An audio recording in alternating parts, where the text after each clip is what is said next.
Саламатсыздарбы, урматтуу радио каармандар. Сиздер угуп жаткан 91 жаштыгындагы Алай жаңырыгы радиосу. Сиздер Төлөгөн Касымбековдун Сынган кылыч тарыхый романынын кезектеги чыгарылышын тыңдай аласыздар. Студиядан мен Абдурахман Абдивалиев. Батыр, ушул куш тилиндей ак кагаз менен барган Дубай саламды жашуу улуу агабыз Абилден экен деп билгейсиңер. Көптөн бери табым жок.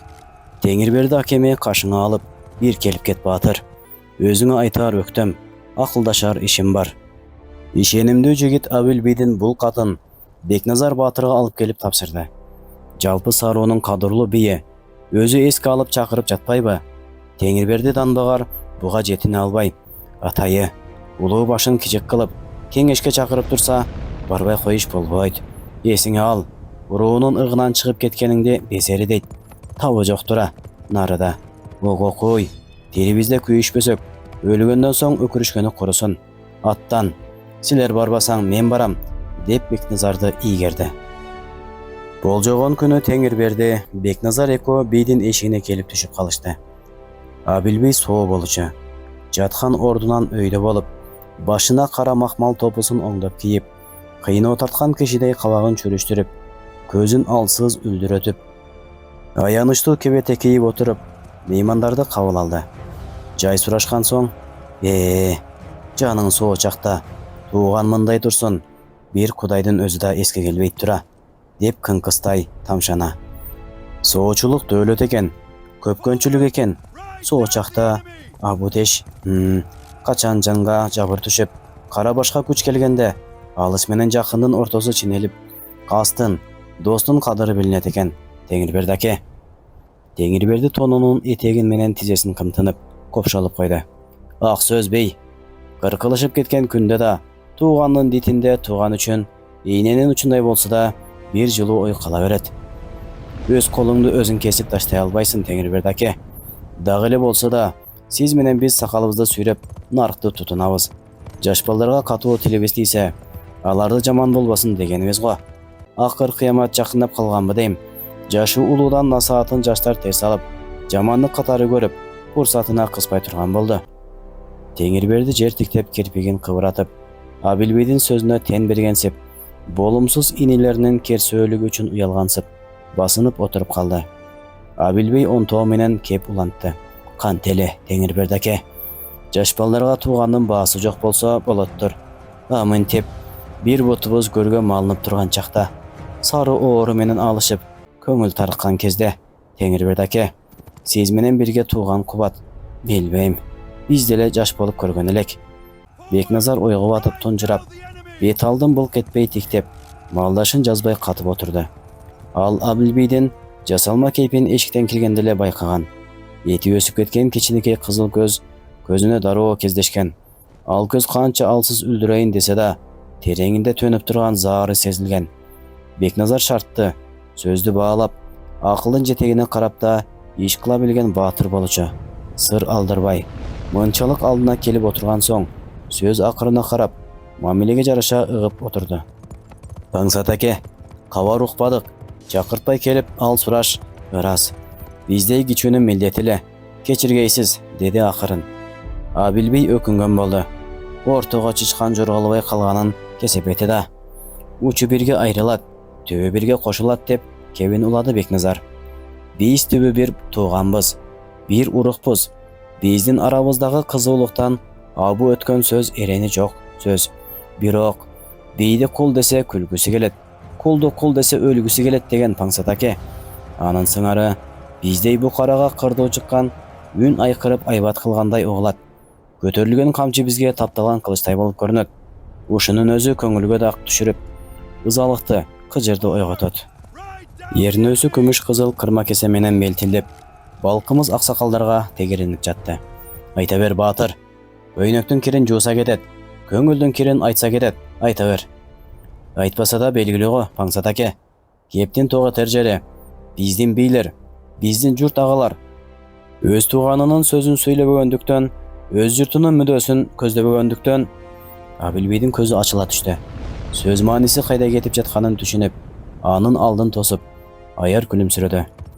Хан бүткүл элдин башы көзү. Elge baş zarıl. Elge şariat tutkан adil hükümdar zarıl. Ansız oğuzundan kıykırıp çığa berip, el topalonga uçurayt. Arız uğarı, hüküm çıgarары kalbay el tozup ketet. Manisi uşul ki, orduğa көрсөткөн ак кызматыбыз өз журтубуздун арын сатканыбыз болбойт. Өлкөбүздүн бирлигин тутканыбыз болот. Ыйык тактын алдында букаралык карызыбызды өтөгөнүбүз болот. Биздей уруулар көп. Ошол көп уруулардын ар кимиси ар башка талап коюп, чатак чыгара берсе, өлкөнүн не тарки калат? Туура, ошол тарки чыкпасын деп абдан көп иш өтөдүк. Ат болуп көтөрдүк, аскер болуп жоосуна бардык, эт болуп дасторконуна түшүп бердик. Өз терибизди сыйрып тон кылып чаптык. А биздин күнүбүз жылдан жылга оор, какшып бараткан башаттай кунарсыз болуп, жылдан жылга азайып, жоголуп баратабыз. Не үчүн биз ыйык тактын алдында бухаралык карызыбызды билебиз? А не үчүн ыйык так бухараларынын алдында эгелик карызын билбейт? Не үчүн бухараларын күлүгитке, тырмактуу кушка кубалатып, кармап жей бере турган таладагы илбесин катары көрдү? А билбей башын акырын ийкелеп, жээги күмүш кызыл кырма кесени кезеги келгенде акырын алып, биртке жутуп, дагы эле ойдон бөлүнө албай, ой толгоо тартып отуруп калды. Өргө ичи тым-тырс болду. Эмне жооп айтар экен? Бүгүн сыйлуу орунда отурган Теңирберди аксакал да күттү. Ойлой келсе, тиги да туура, бул да туура. Бирок бир туура эмес нерсе бар болчу. Бир күнөөлүү бирөө бар болчу. А билбейби? Бекназарбы? Теңирбердинин акылы жетпеди. Сөзүң төркүндө баатыр инем, деди Абилбей кандайдыр армандуу күйгө бой салып, иштен сызгандай, башын акырын ийкегелей отуруп. Элге карамсыз, албетте, ыйык тактын өзү эмес, ордодогу кай бир эссиз адамдардын кутургандыгы кесири. Ал ким болмок эле?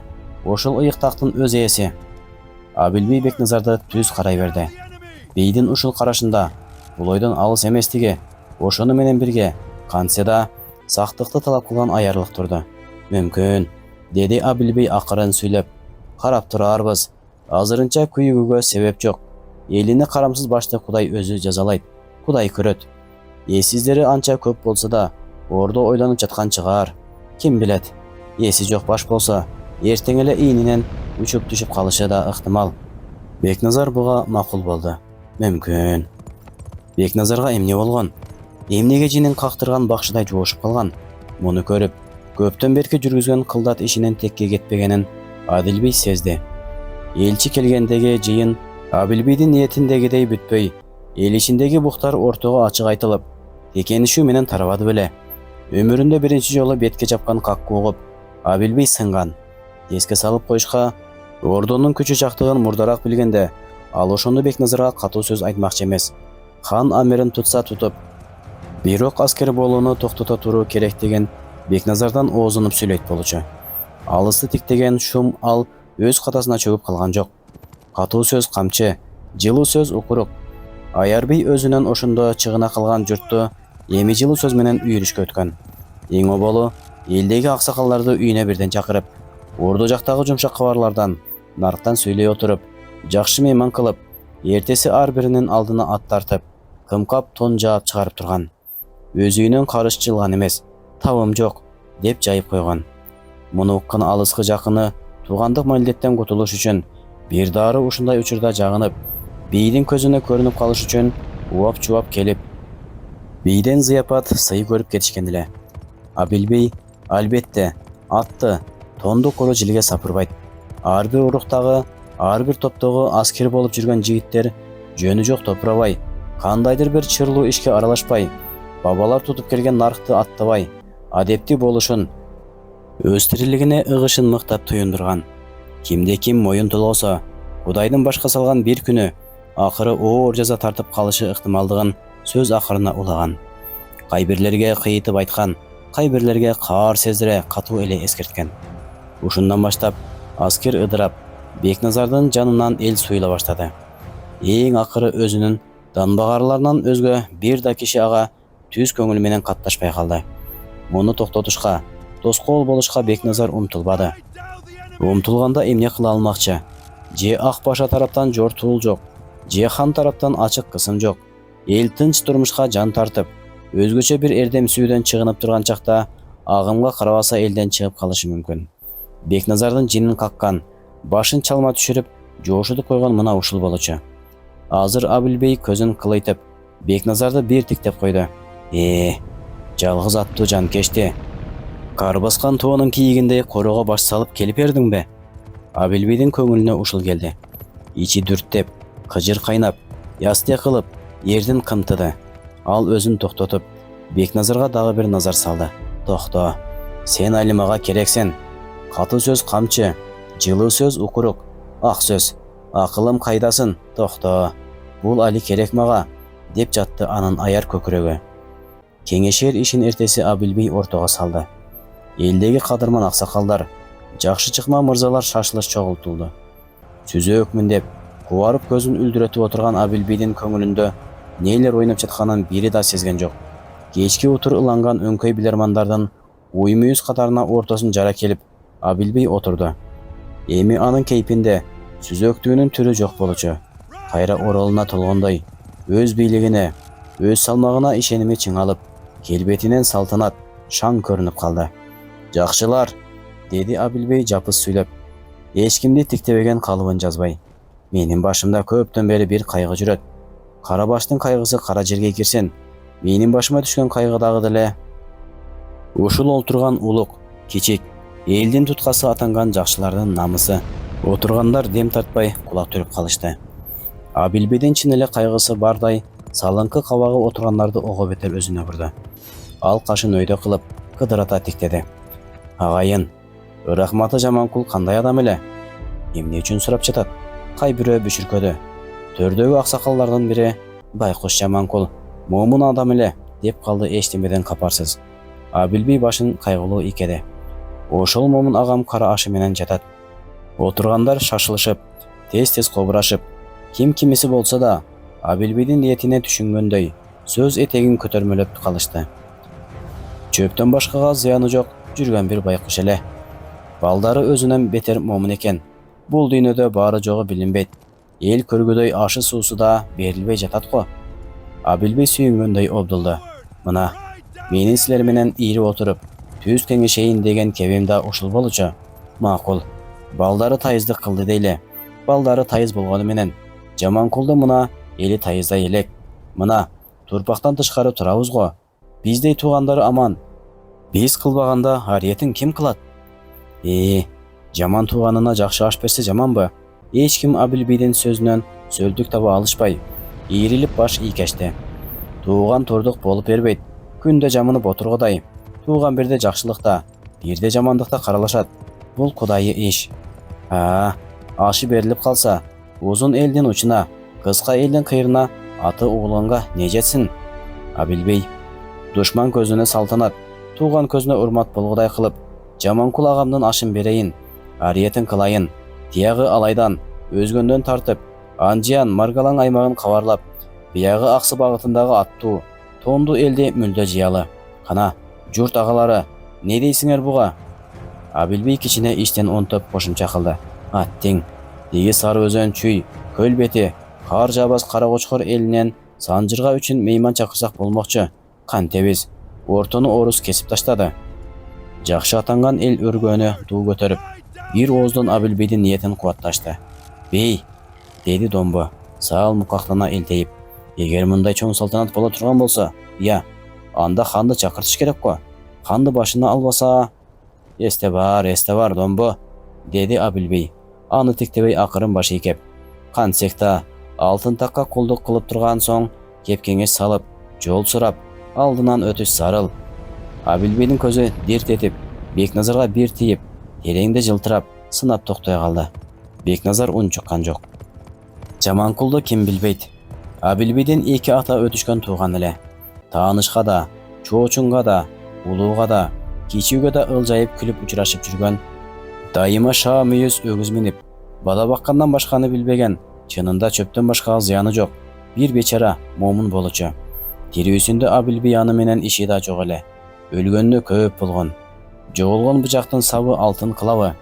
Көз барында кадыры жок. Жаманкулга өлгөндөн кийинки ариет, урмат эмне үчүн керек болуп калды экен? Абилбей өзү даңкын гана көздөп отурат. Ага себеп керек. Ал кийинки 2 жыл ичинде өзү үчүн, Ордо үчүн көп эле пайдалуу иш бүтүргөнсүдө. Ордо менен элеттин ортосундагы шектенүүнү бирткелеп жойгонсуп баратат. Ханга аты угулду.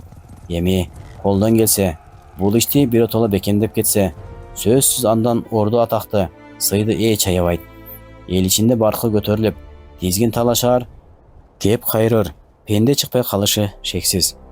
Бул үчүн элеттин бели катууларын хан бүлөсү менен бир жыйындан баш коштуруш зарыл. Бир дасторкондон даам сыздырыш керек. Ал себепке кайда бармак? Көп ойлонуп, жаманда болсо өз тууганы Жаманкулга аш берүүнү эп көргөн. Мына ошол баш кошчу жыйында даамсызчу дасторконда ушул аш. Момун Жаманкулдун арбагы Абилбийге ушундай кылдат саясат үчүн көтөрүлүп жаткан эле. Кымызга кызыган, Абилбийдин жумшак тилине эриген эл дуулдай беришти. Мейли, жаманда болсо момунда. Жаманкул өз тууганыбыз эле. Мейли, ариетине тик туралы. Журчулук, ошол колубузда камчы кылганча бирге көтөрүлө чагымын. Рахмат, деди Теңирберди. Арбакты сыйлаган тириктен урмат көрөт. Жан бар жерде өлүм бар. Бул дүйнө кимге бапа кылыптыр? Кетебиз баарыбыз бир күнү. Чиркин-ай, ар бирибиздин артыбызда өзүмдөй акылга дыйкан азамат калса, арман болбос эле го. Мартабаң дагы өссүн иним, байтеректей шактай бер. Абилбей максатына жетти. Эми ким чекидейт ойлугун? Аштын качан, кайда өтөрүн, кайсы топ канча үй көтөрүп, канча союш менен конок алаарын, жана да аттын байгеси, эрелгө чыкчы баатырдын, күрөшкө түшчү балбандын акызын кесип, бүгүндөн баштап камылга көрө берүүнү билермандарга катуу буйруп кеңешти бүтүрдү. Сарыбай төрдү, бүкчүйүп, былк этпей отурду. Эки көзүн тең көк жуулук менен таңып койгон.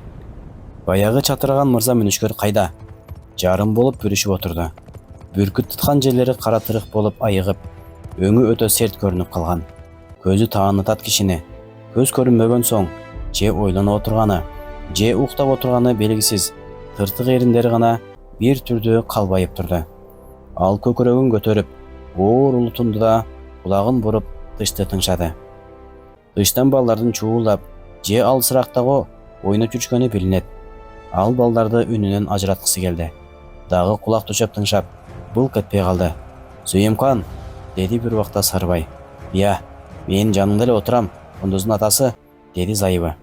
Бери берчи, деп Сарыбай колун сунду. Бул суроо көптөн бери Сүйүмканга белгилүү болуп калган. Комузду сурап жатат. Сүйүмкан ылдам туруп, комузду керегенин башынан алып, Кундуздун атасы, деди бирдеме оюна келгендей. Комузду сунбай, мукактанып токтой. Я, кана. Бир пас сүйлөп эле отурсаңчы, Кундуздун атасы. Бир аз сакайгандан бери ушул жалгыз комуз гана эрмек. Отурат, көп отурат. Буту уюйт, мойну уюйт. Унчукпай кымтып отуруп, жагы да уюйт. Ич бушудан башы жарыла тургандай болуп ысып кетет. Тура калып кыйкыргысы келгендей. Башына чүңкөлүп турган түндү тытып чыккысы бардай. Отура жүрөгү суудан чыгып калган балыктай алдастайт. Айлаганча күч кана. Кайра тагдыры жеңип, акылы жеңип, үшкүрүп отуруп калат. Үшкүргөн сайын дагы биртке кичинербейби? Дагы биртке шалдырабайбы? Бук болот, ичине арман толот. Ошондо комуз кайрадан келет жардамга. Сарыбай Зайыбына жооп бербей, колун зарылып сунуп туруп калды. Сүйүмкан бербей кое алабы? Мүнүшкөр, деди үнүн атайып көңүлдүү чыгарып. Көч жандар деп черчи. Сарыбай комузду алып, макул дегендей башын акырын ийкеп, комузду бир сыйра сыйпалап чыкты. Шашылбады. Кулактарын кармалады. Ойго баткансып, кылдарды сөөмөй менен сыдырып көрдү да, анан күйлөй баштады. Сүйүмкандын көзүнөн жаш төгүлдү. Демин ичине күчтөп кармап, тегиге шыбыш угузбай, жеңинин учу менен жашын сүртүнүп отурду. Күү өңүрөгөндөй кайгы шилеп чыкты. Комуз Сарыбайдын көкүрөгү, Сарыбайдын тили. Жайлоого тарткан көч шаанисин сүрөттөгөн шаңдуу күү башкача чыкты. Ындыны өчүү, чөгүү, аргасыз кайыр кош айтып, төмөн, кандайдыр бир туңгуюкка сүрүлүп бараткан кишинин арманы болуп чыкты. Ушуну сезип Сүйүмкандын көзүнөн жаш төгүлдү. Ал ыйлаганын сездирбеске тырышып, көзүн жеңи менен басып, демин ичине алып отуруп күүнү тыңшады. Өзүнүн жашы жеңин ным кылды. Күү аягына күңгүрөнүп, сызылып, өчүп кетип баратты. Кундуздун атасы, деди Сүйүмкан дагы атайы, үнүн шаңкылдатып чыгарып. Көч жандар ушундай беле? деди Сарыбай өз оюнан алаксый. Көшжандар ушундай беле, муңду чертип койдуң. Сарыбай таноолорун керип, улутунуп алды. Ошондой чыктыбы? Муңду чертип койдуң. Сарыбай желкесин шылкыйтып, дагы ойлонуп калды. Бир убакта Кундуз кайда? Үнүн укпайм да. Кыздар менен башатка кетишкен. Ойноп жүрүшөбү? Суу алып кел дедим эле. Сарыбай тээ алыстан шыбыр туккан куш сыңары башын кыңырайтып, кулагын түшөп, Сүйүмкан, деди акырын. Бир ууртуу кайгылуу тартыла. Кундуздун атасы, дагы ыйлап отурасыңбы? Жок, Кундуздун атасы, калпайтпа. Көзү жок кишиге калпайта берсе болот бекен. Ана беле. Үнүң каргылданып кетти го. Сарыбай колун сунду. Бери, жакын келчи. Сүйүмкан жакындабай кое алабы? Сарыбайдын сунулуп турган колу Сүйүмкандын маңдайына урунду. Сарыбай сыйпалап келип, мына беле, дагы ыйлап отурупсың, деди шалдырап. Сүйүмкан Сарыбайдын колун бетине басып, андан ары токтоно албай, үнсүз өпкөлөп ыйлады. Ысык чач Сарыбайдын тыртык алаканына кулап жатты. Сарыбай, Сүйүмкан, деди акырын. Ал колун тарта албады. Мен сени эстүү жан дедим эле. Өзүм моюн сунуп калдым. Тагдырым ушул экен, моюн сунуп калдым. А сен али көнө албайсың. Али моюн сунбайсың, кантейин. Кудайдын жазасы ушул болсо башымдан кечирейин. Сен ыйлабачы. Сен ыйлаган сайын көзүмдүн кадырын эстетесиң. Мен кыйналдым. Мага оор. Сүйүмкан мурдун шыр тартты. Койдум, Кундуздун атасы. Койдум. Карап отуруп, көрүп отуруп, шыдай албайм. Түтө албаймын. Түтөбүз. Түтпөй кайда барабыз? Менин алым бул болсо, сен шөмтүрүп, көзүңдүн жашын тыя албай жүрсөң, жалгыз кыздын күнү эмне болот? Пүйпүл болуп, жүдөп, басынып кетпейби? Ошону кара. Менин көзүм да ошол, жүзүм да ошол. Сүйүмкан соолугуп, көзүнүн жашын сүртүндү. Сарыбай кайрат кылып, ошент. Белди буу. Белди өзүбүз булбасак, ким бууп берет? Деди да атайылап, зайыбынын көңүлүн көтөргүсү келдиби? Комузун кайра күлүп, кандайдыр толкуган бий ыргагына салып, шаңдуу, кумардуу кайрып чертти. Карыпты карып дей берсе, карыптын алы не болот? Деди эрдемсей. Карып болсом да, карыпмын дегим келбей калды, Сүйүмканым. Багыма силер барсыңар али. Доорукашка ат күлүк жылкы эле. Сарыбай аны минеп жүрүп, табына келтирип, майда мааракеге чаап, чыгып кетсе анча сүйүнч эмес, экилеп, үчтөп калса чыкпады деп кайгырчу да эмес. Сый аты кылып гана жылтырлатып минип жүрчү.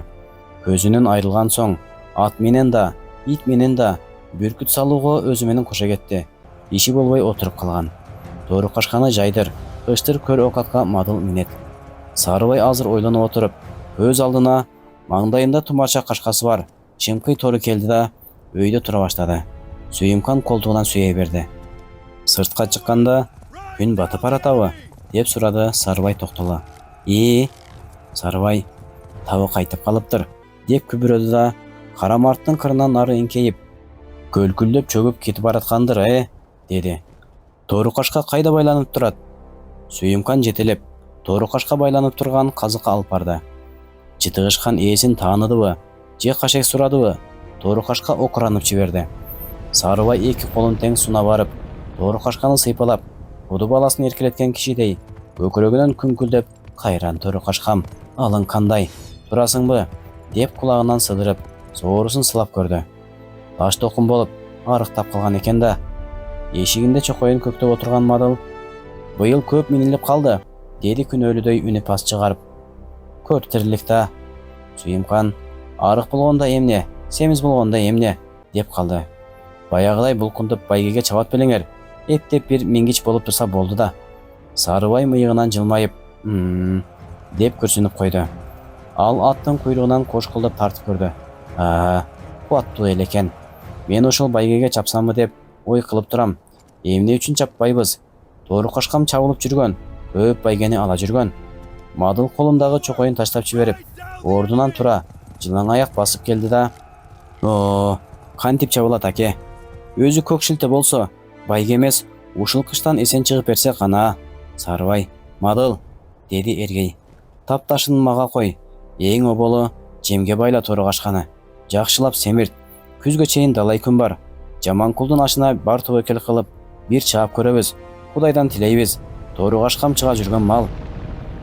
Мадыл агасын бир кор таңыркап, кубанып тиктеп калды. Ал анын мынчалык көңүлү көтөрүлүп, эртеңи жөнүндө сөз кылып отурганын көптөн бери көрө элек болчу. Бир кездеги чатыраган саяпкердин кыялы келип турду.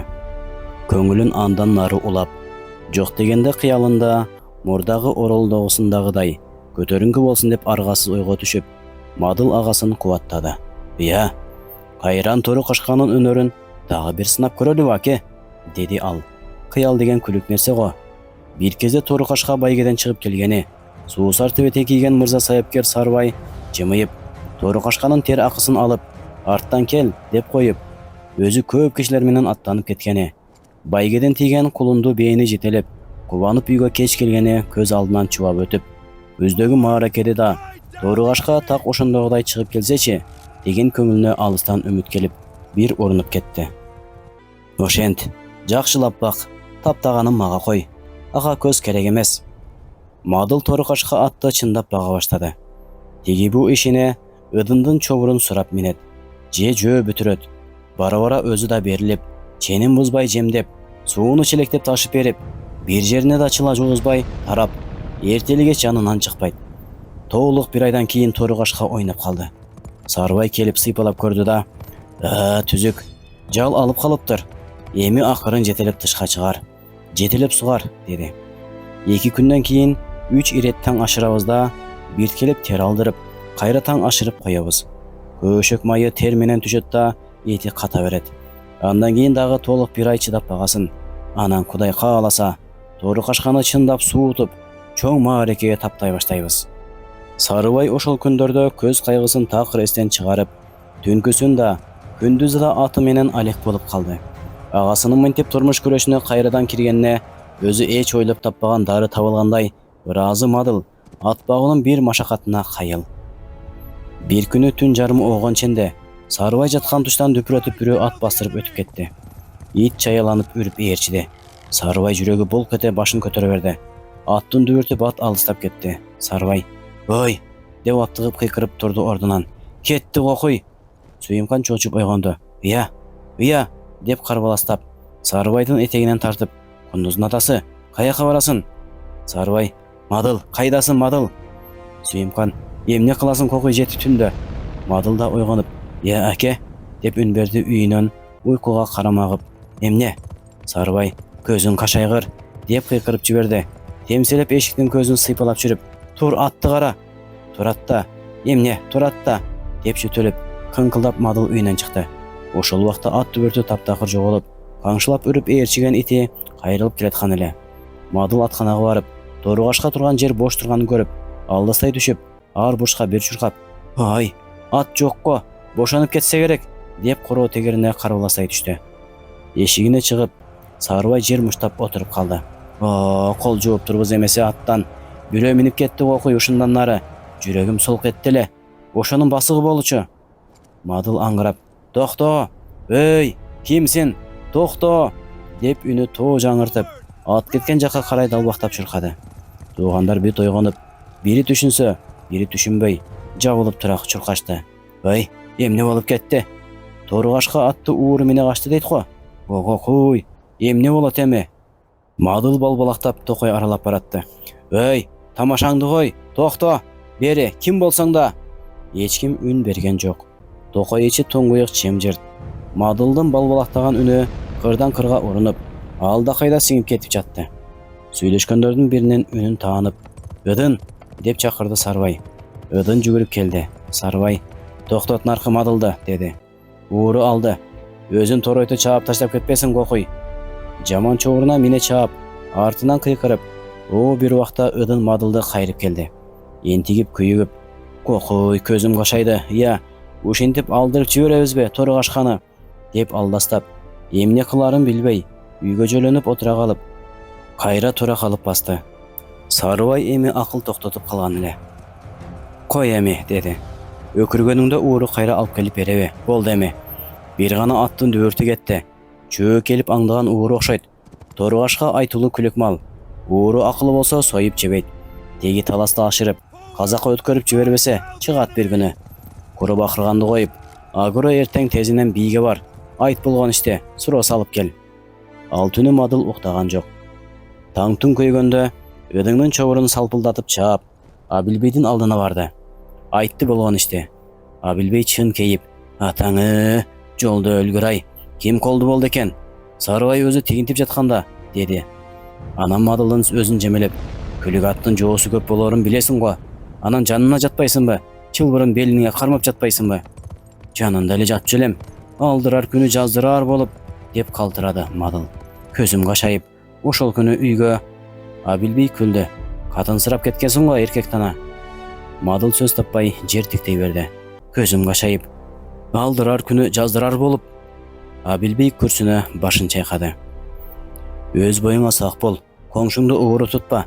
Кимден көрөбүз? Кайсы коңшубузду ууру тутабыз эми? Ыя, болуптур. Сарыбайга дуа деп кой, кейбесин. Буйруктуу мал болсо табылып калар. Өзүм алдырдан издетем. Чеги чыкса Кудайдын бергени."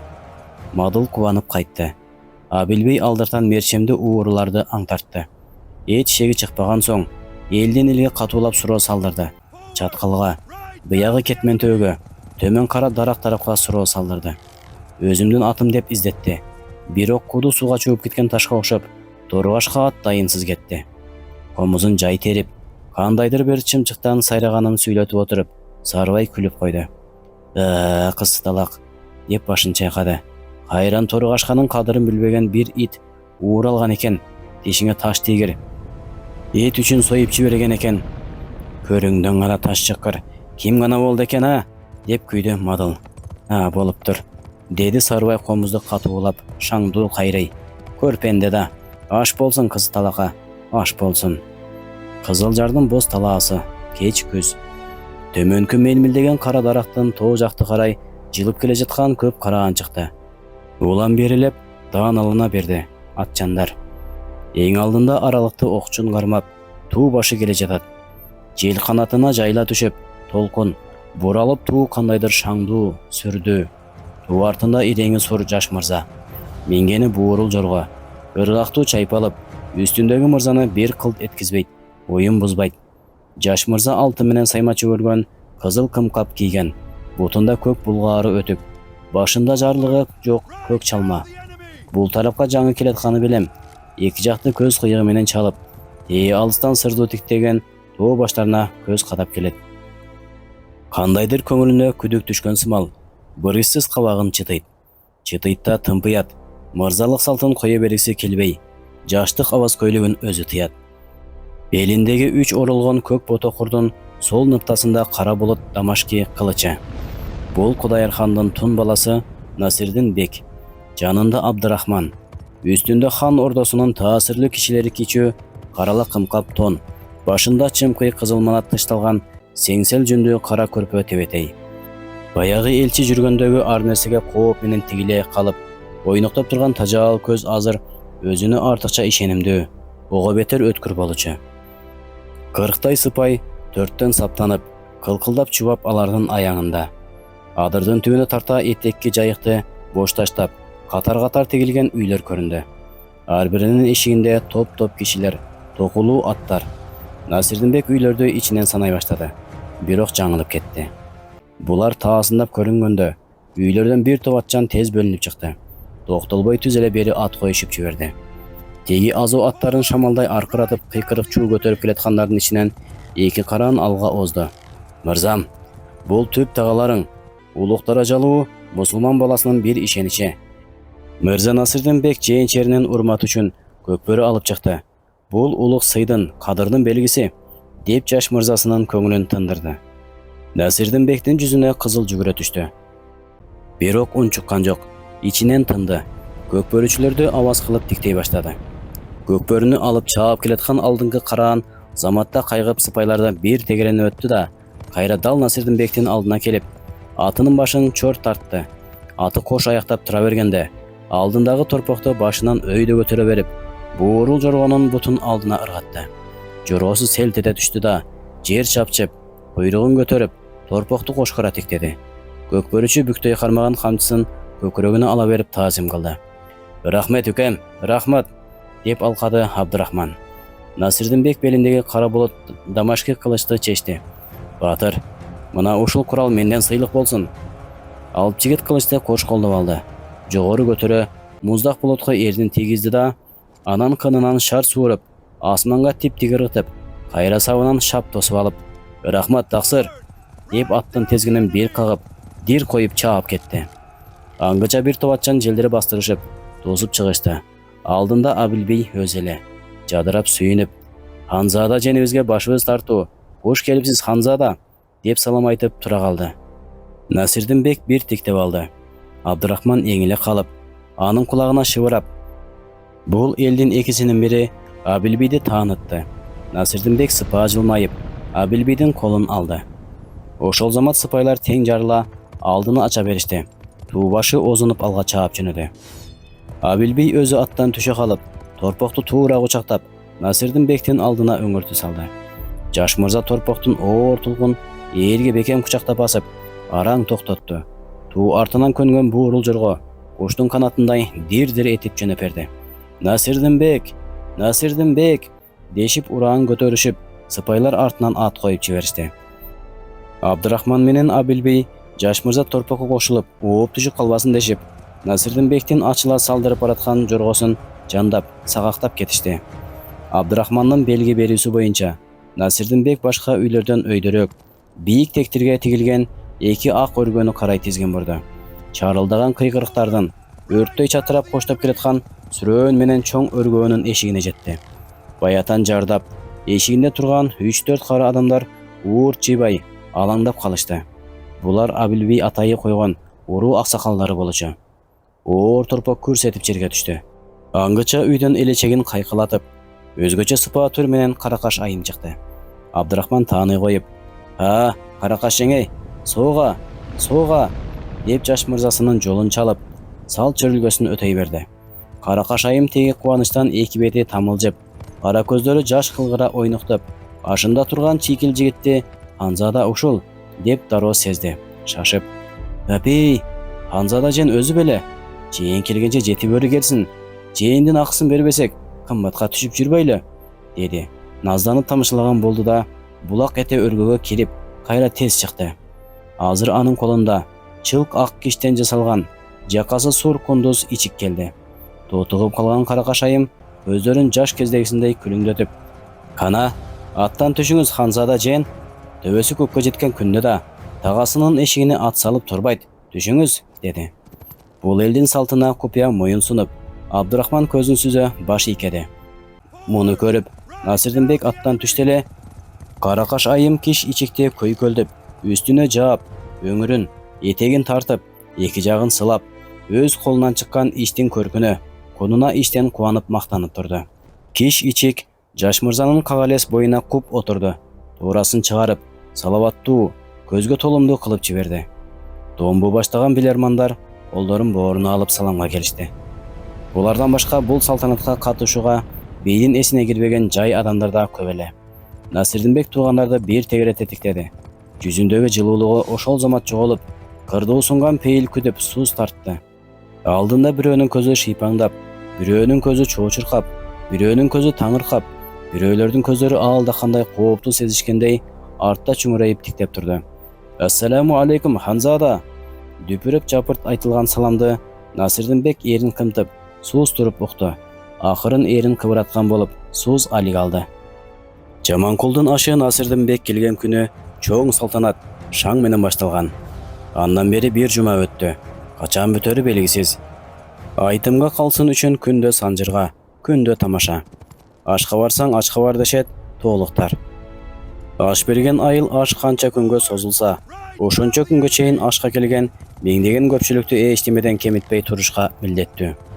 10дон 5тен бөлүп, үйгө түшүрүп, күнүгө бир жандык союп, аттарына жем, чөп камсыз кылат. Ошончо көпчүлүктөн бир эле киши бүтүмүнө ыраазы болбой, таарыныч айтып кайта турган болсо, аш ээси эмес, бүт бир уруу журтка сандырак келет. Нарк ушундай. Ошон үчүн аш башы Абилбей камды катуу көргөн. Өзүнүн аталаш уругу эмес, бүт аксы багытындагы уруулардан үй көчүртүп, Кызылжардын сары жайыгына кыркар тектирген. Ар бир үйдүн эшигине бирден кемеге койдуруп, үйэси карал болуп тик туруп күтүнүп, көзүнүн агы менен тең айланып, жумшаган жагына ботунун учу менен жүгүрүп, конок алууда.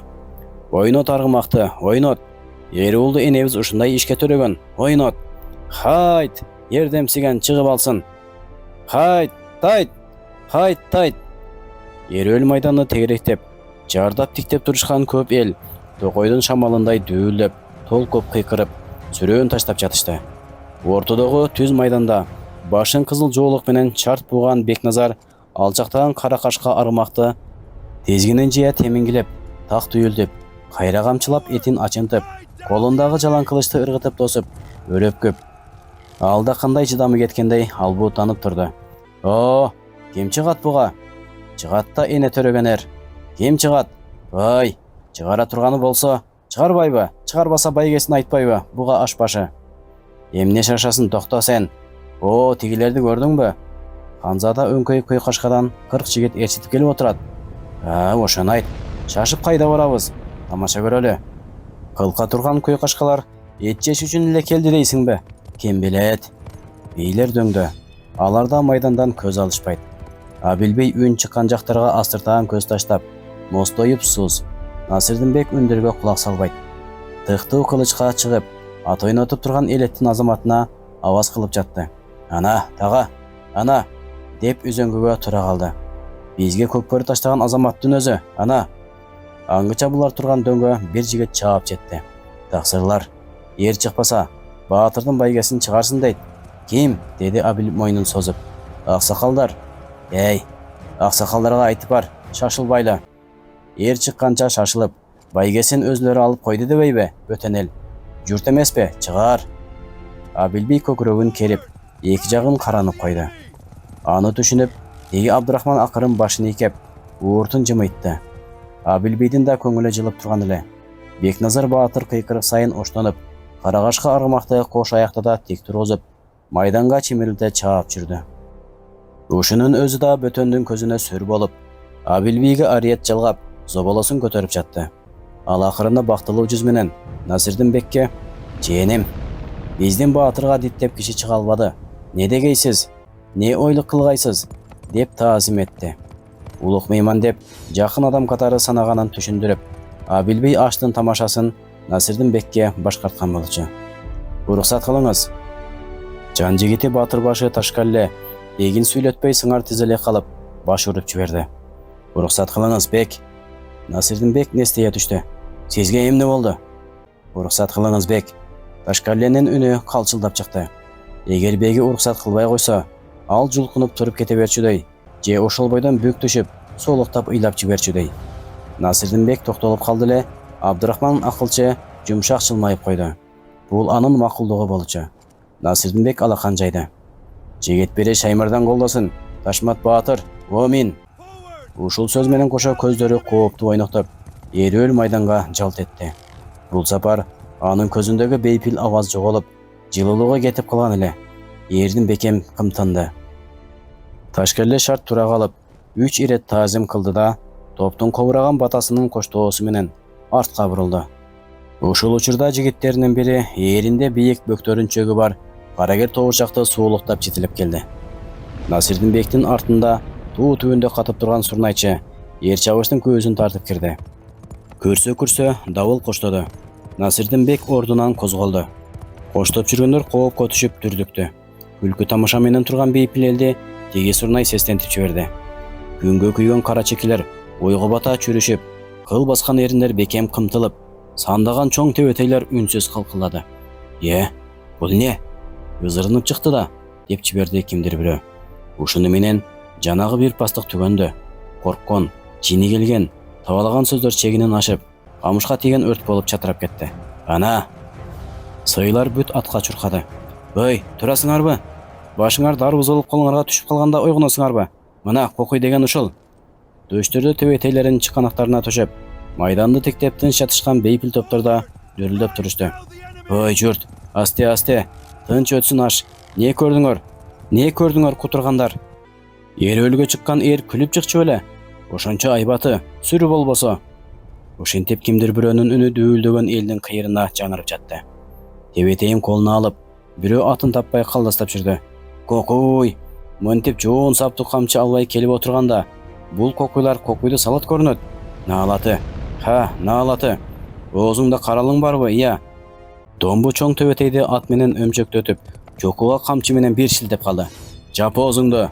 Жылаандын куйругун басканы турасыңарбы? Кишинин төбөтейи учуп кургулай берди. Токто, хан тагасы, айбым кайсы? Деп ачуу чаңырды. Бас үнүңдү. Ушу тапта үнүңдүн катуу чыгышы күнөөң, жаагыңдын жап болушу болжоң. Тарт нары. Домбу элди аралап бастырып кетти. Ак кийим кийген жарчылар аттарын локулдата желдиришип, туш тарапка эрөөлдүн шартын майышкан муңдуу үн менен зоңкулдап ырдашып, жарыя кылып жүрүштү. О, калайык! Азаматтар намыс үчүн чыгышты албас чыктуу кылычка. Аты чаппай, тизеге какмай жок болду. Эр чабыштын шарты ушул. Өлгөнү кунсуз, жеңген элге төбө баштаган 2-9 байге бар. О, калайык, угуп ал. Өлгөнү кунсуз, жеңген элге байге бар. Бир тарапта Насирдинбектин жигиттери катар, бир тарапта жардаган элет. Эки жак жылчыксыз аска болуп, тым-тырс болуп тирелип калышты. Көздөр шойкомдуу ойноктоп, теги мелтиреген жайыктагы эки караанда. Кээ бирөөнүн ичи кайнап, эрини бек кымтылып, иреңи кумсарса, кээ бирөөнүн оозуна «Я Кудай!» келип колдору калтырап жакасына барып жатты. Ошол жерде бир жумуру баштын оюна теги биринин ажалын бири колуна жалаң кармап, Азраилдин канаты учуруп, бетме-бет келаткан эки жигиттин каны, кырчын өмүрү келбеди. Кайта эски кек, өткөн өктө тартып, эки жакты бирдей тымызын каршыктырып көкүтүп турду. О, Кудай, намысты кетирбе. Сакалы белине түшкөн карысында, айрымашта отурган жашында, кандайдыр бир жалпы мүдөгө окшогон кандайдыр бир самоо жетектеп жатты. Намыс. Ушул сөз ортого ташталып калган жерде көчмөндөр көк мелжиген чеп болуп туруп беришет. Ушул бир сөз менен шаарларды жексен кылган өрттү чыгарышат. Тайпа-тайпа элдин атын өчүргөн кандуу жаңжалды башташат. Ушул бир сөз менен кыл чылбырга өз башын өзү салып, ушул сөз менен бирөөнүн бутун кучактап, бийик боюн бас кылышка барат. Кымбатка турган намыстын баасы, пайдасы эртең канча? Аны менен кимисинин иши бар? Намыс. Намыс кеткен жок. Ушул эки ооз айтым сөз. Көңүл төтөгү артып калса, ошол жетиштүү. Ошол канемет. Бул эл ушунусу менен күчтүү. Ушунусу менен шордуу эле. Аргымактар түтүндөй чубалып, төрт туяктан учкан чаңды илештирбей, эки беренди заматта бетме-бет келтирди. Эки берин ачуулуу бүркүт көздөрүн кадашып, тизгиндерди кескин тарта беришти. Аргымактар кош аяктап тура калышып, токтоно алышпай чимирилип кетти. Кайра оңолуп, абаны шооладай жара тилеп турган ак болот кылычтарды бийик таптай бири-бирине бой урушту.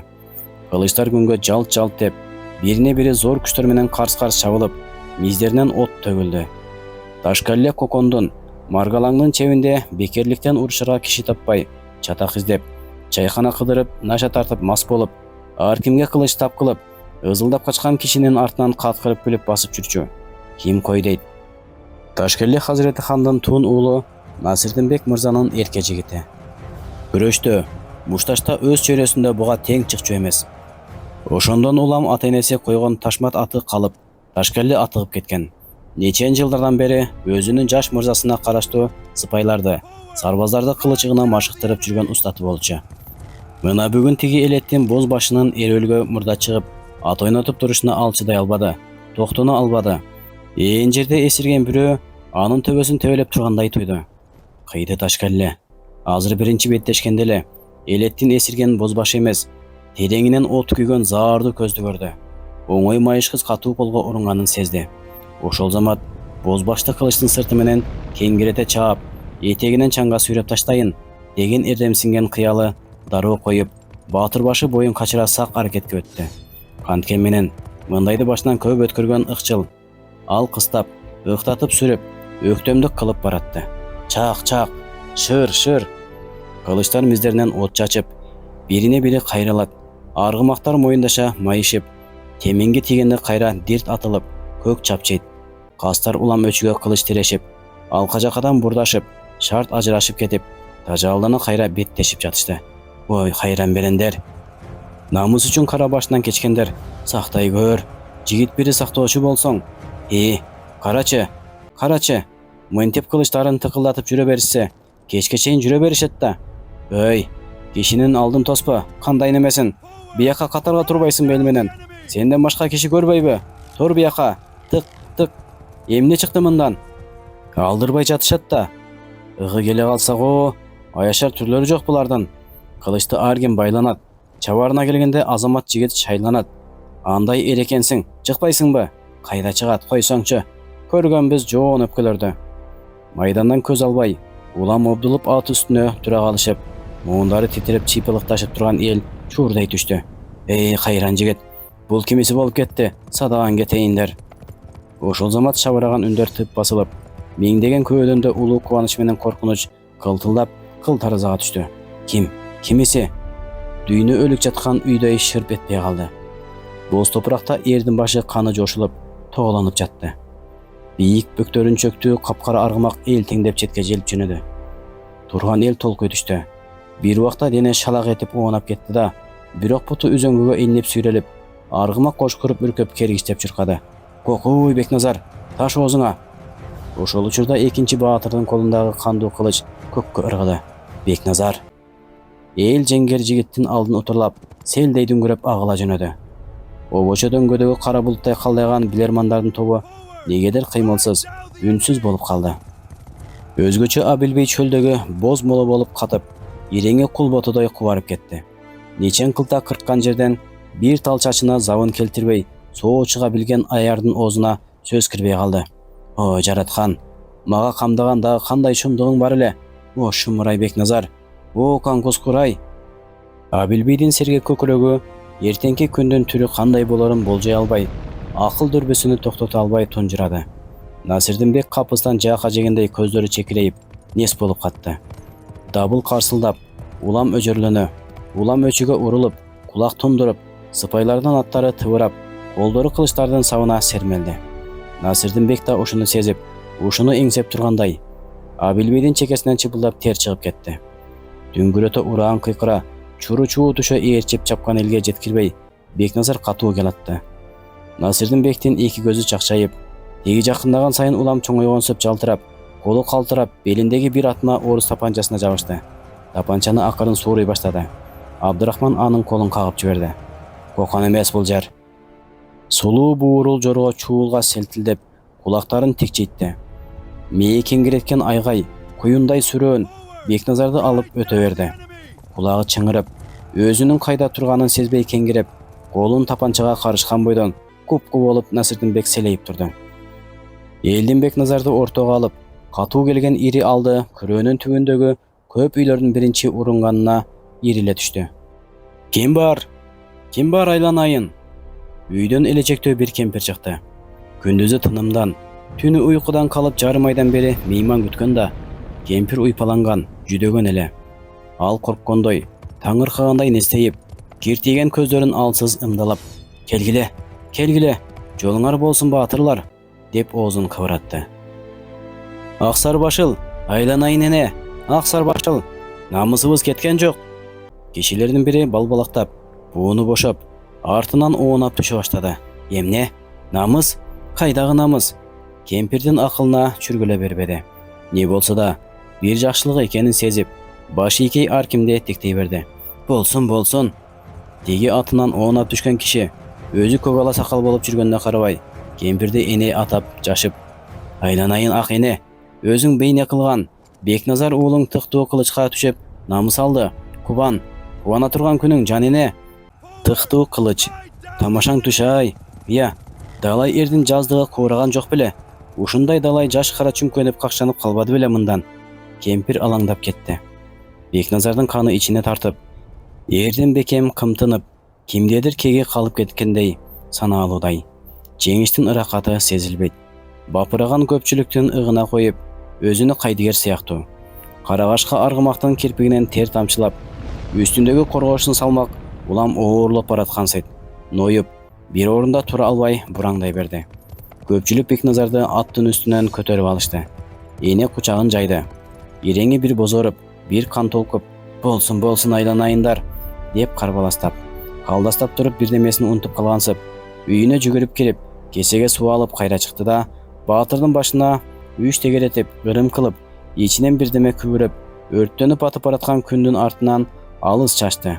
Ошол замат тапыраган эл сары башыл ак улакты бакыртып мууздашып, колтугун жарып, ысыгы менен өпкөсүн сууруп алышты да, жабыла өтүнүп, кемпирге кармата беришти. Енеден ыйык, енеден кымбат эмне бул дүйнөдө. Келиңиz, жакшы көңүлүңүз менен, жеңил колуңуз менен баатыр уулуңузга өпкө чаап таштаңыз эне. Кемпир үңкүйүп отуруп берген Бекназарга тегерине басып, колундагы кандуу ысык өпкө менен чокуга, ийинге, колго, тизиге домдоду. Назары аштан сакта, көз салганын көзүнө көр топурак тыгылсын, тилдүүнүн тили кыркылсын. Элиңе аттай арка, тоодой медер боло жүр айланайын, деп күбүрөп домдоду. Өрүм айтты. Кемпирдин тизсиз кызыл ээги кемшейип, мурдун быш тартып муңайып кетти.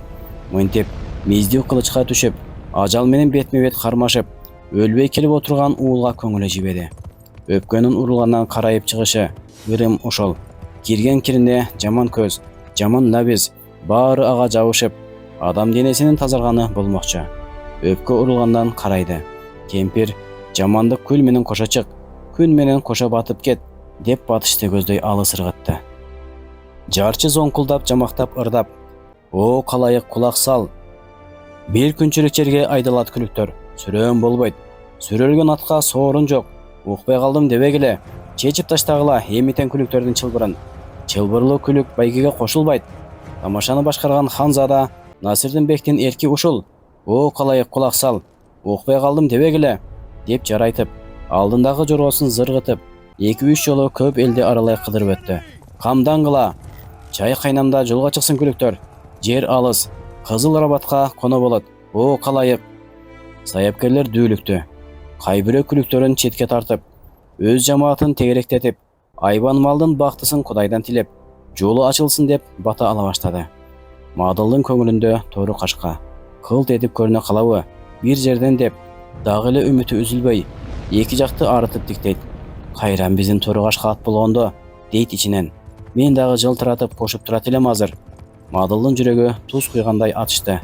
Мен койлуга карышкыр тийсе, бир койлуу бычагын ала жүгүрөт дегендей болуп, биздин жалгыз атты уур алганын карабайсыңбы? Мадыл иштен сыздады. Бети тыржыйып, эки жакка максатсыз каранып карбаластады. Бир тааныштын баласы атасынын чобурун нары бери бастырып жүргөн эле. Кашаң чобурду башка көзгө чапкылап, салпылдата желдирип, "Ой Мадеке, ой тору кашка", деп бала апкаарып кыйкырып чыкты нарыдан. "Ата!" Мадылдын кулагына тору кашка деген сөз шактай түштү. Жалт карап, жүрөгү булкуп кетти. Бала чырылдап жетип келди. "Тору кашка, биздин ат." Мадылдын төбө чачы дүрүлдөй түштү. "Ыя, кайда? Тору кашка, ыя кагылайын Кудай."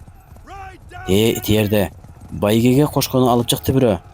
Бала көрсөткөн жакты карай Мадыл далдактап жүгүрүп жөнөдү. Эл жардап карап калды. Мадыл өпкөсү толуп, "Бери көр Кудайым ай", деп ыйлагысы келгендей, көзү ымыр-чымыр болуп кетип баратты. Эч ким менен иши жок. Чын эле тээ четте бир чабындес бала кымкап үртүк жабылган аттын ары бери жай бастырып туруптур. Камыш кулагы, үртүктүн көкүлдүгү ачыла түшсө, маңдайынан тумарча кашкасы жарк көрүнө калат. Койругу карлыгачтын койругундай кылынып, эки ача түйүлгөн. Күлүктүн көзү сүзүлүп, үргүлөгөнсүп кетип, кайра куш сыяктуу акырын селтетип ойлонуп, жерге жукпай жеп-жеңил басып турду. Кандай ат болсо да, куп табына келген кези окшоду. Мадыл бакырып, "Өзү, тору кашка, өзү айланайындар өзү", деп жиберди. Тору кашка, кашкасын карачы, тору кашканын басыгы, тору кашканын тумшугу, тору кашканын кирпиги. Ал өкүлдөп жетип барып, "Төш, өй урунун баласы", деп аттын тизгинин кол сермей берди. Күлүк селттеп, чабандес бала дыр коюп карматпай кетти. Кем ууру? Токто", деди Мадыл артынан далбактап чуркап. "Токто бери, көрсөтөм ким ууру экенин. Ме сага." Чабандес бала камчысы менен ээрдин кашы жакты жаңсап көрсөттү, жакын жуутпай. Эл чогулуп кетти. Бир аксакал, "Эй бала, бери кел", деп чакырды чабандести. "Кимдин аты?" Чабандес бала аттын башын бир аз тартып, сестенип, "Домбунун", деди. "Хан тагасы Домбунунбу?" Чабандес бала башын ийкеди. Кишилер кужулдашып калышты. Сарыбайдын тору кашкасы кайдан түшүп жүрөт анын колуна?" Аңгыча күлүктү мааракеге кошорду көрүп коеюн деп 5-6 коштоочу менен Домбу келип калды. Ал денеси толук, кыркма кара сакалдуу, майланышкан чалыр көз киши эле.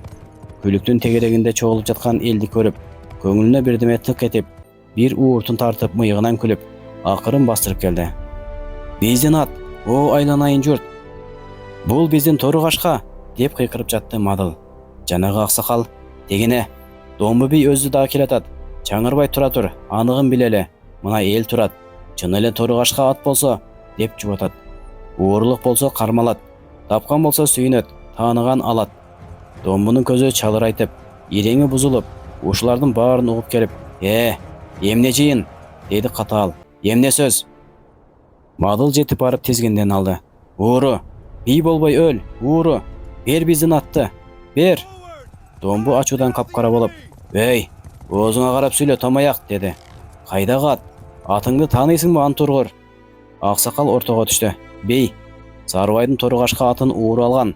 Өзүңүз да билесиз, баарыбыз билебиз" деп баштады ал. "Ошол качка ат деп мал ээси таанып, өрттөнүп отурат." Домбу: "Бери кел" деп чакырды чабандес баласын. "Атты байлап кой." Анан аксакалга карады. "Пайгамбардай кары экенсиз, сакалыңызды сыйладым. Болбосо мындай жалаа үчүн өз терисинен өзүнө шайы көйнөк кийгиздирет элем. Дегене, ортого байлатып койдум. Томшогон сыккан малын ар ким тааныйт. Алсын тааныса атын."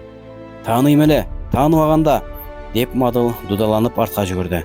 "Тарт мындай" деди Домбу катуу. Эки жигити Мадылды атка жеткирбей, бакыртып, дырылдатып четке сүйрөштү. Урматтуу радио каармандар, ушуну менен кезектеги берүүбүз соңуна келип жетти. Уктурууну даярдаган Абдурахман Абдыбалиев. Саламатта калыңыздар.